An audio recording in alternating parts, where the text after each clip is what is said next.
There will be many commands we will use in Linux, and each command has a lot of command line switches. How are we supposed to remember them all?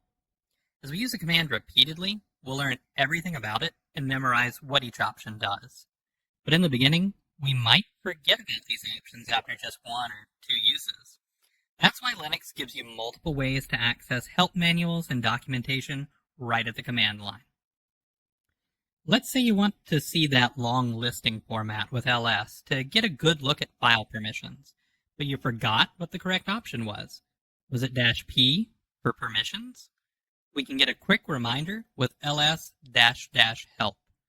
This will show us a lot of output, but if we scroll up, we'll find what we're looking for, the -l flag in this case.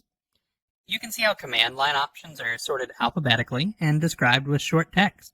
That's why the --help option for commands will very often be helpful when we forget about these options. And we will, as there are so many of them for each command. --help will usually show a condensed form of help with very short explanations. For ls, that's okay, as it's a very simple command. Other commands, however, are very complex, and we need to read longer explanations to understand what they do and how we use them. So let's take journalctl as an example. It's a command that lets us read system logs. Journalctl --help will show us this. Notice that this opens in a slightly different way. You can take a look at the bottom left corner and you'll see lines 1 through 27. This opened in what Linux calls a pager. It's simply a text viewer of sorts that lets us scroll up and down with our arrow keys or page up and page down, and to exit this help page, we press Q. All important commands in Linux have their own manuals, or man pages. To access a command's manual, enter man followed by the name of the command. In our case, we'd use man journalctl. So now we get a short description of what the command does in the name section, general syntax for the command in the synopsis section, a detailed description of the command, how it works, and so on in the description section.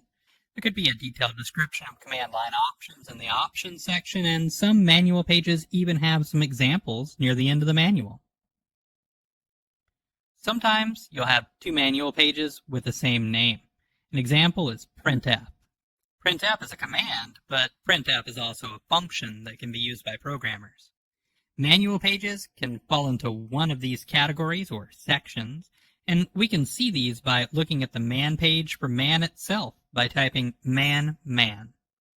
If you want to read the man page about printf the command, you tell man that you want to consult printf from section 1, like this, man1 printf. If you want to read about printf the function, you tell man that you want to look at section 3, man3 printf. It's useful to know that during online exams, the Linux Foundation will let you use man and --help. Try to use help if you forgot a command line option, as that gives you the fastest results. Diving deep into a manual page will eat up more time. But this is all well and good when we know what command we want to explore. But what if we can't even remember the name of the command that we need to use?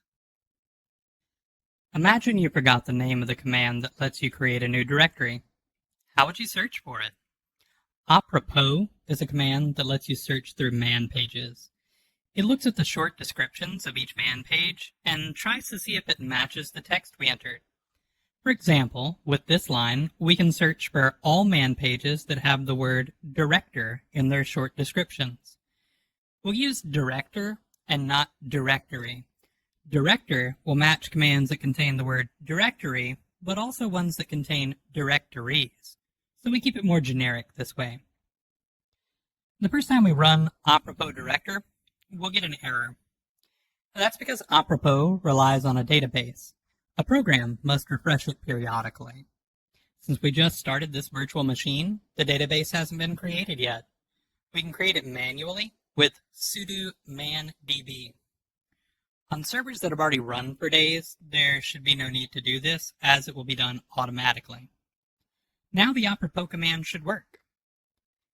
If we scroll up, we can see the entry that we're looking for, which is mkdir.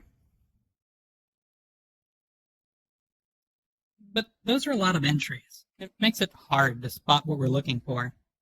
You see, apropos doesn't just list commands. It also lists some other things we don't need currently. We see stuff like the to in parentheses. That signals that the entry is in section 2 of the manual pages. That's system calls provided by the Linux kernel. That's just too advanced for our purposes. Commands will be found in sections 1 and 8. We can tell apropos to only filter out results that lead to commands from these sections. We do this by using the -s option, followed by a list of the sections we need, such as apropos-s 1,8 director, and we can spot what we're looking for more easily. So notice how mkdir's description contains the word directories. If we'd used the word directory in our apropos search, this command wouldn't have appeared, since directory wouldn't have matched directories. This is something to keep in mind when you want to make your searches as open as possible and match more stuff.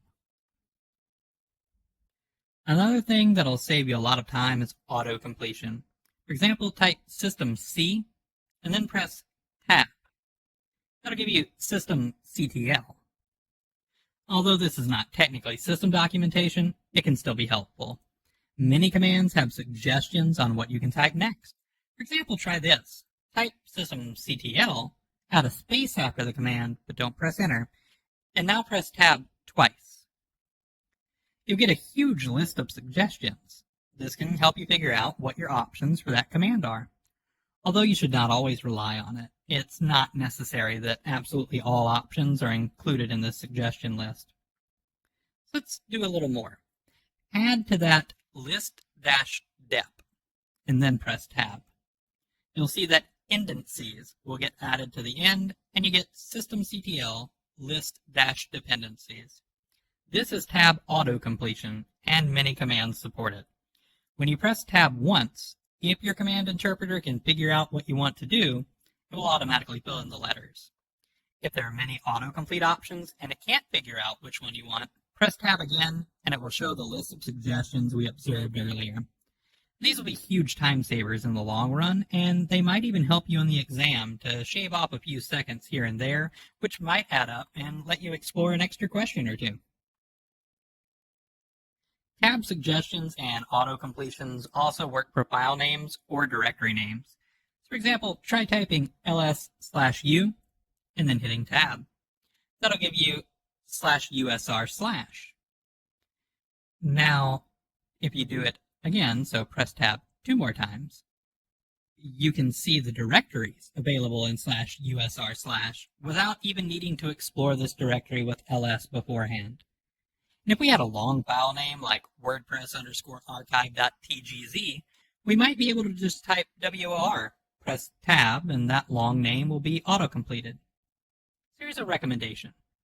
While manuals and -- help pages are super helpful, the first few times you use them, it might be hard to figure out how to do something with that info alone. We recommend you take a command you know nothing about and try to figure out with just man and -- help how to do something with it. This practice will help you develop the ability to quickly look for help when you're taking the LFCS exam. There will be questions about theory that you either don't know about or you just forgot. If you know how to quickly figure out the answer with a man page or -- help, you'll be able to pass the exam much more easily. That's it for the lecture. Head over to the labs and start practicing what you've just learned.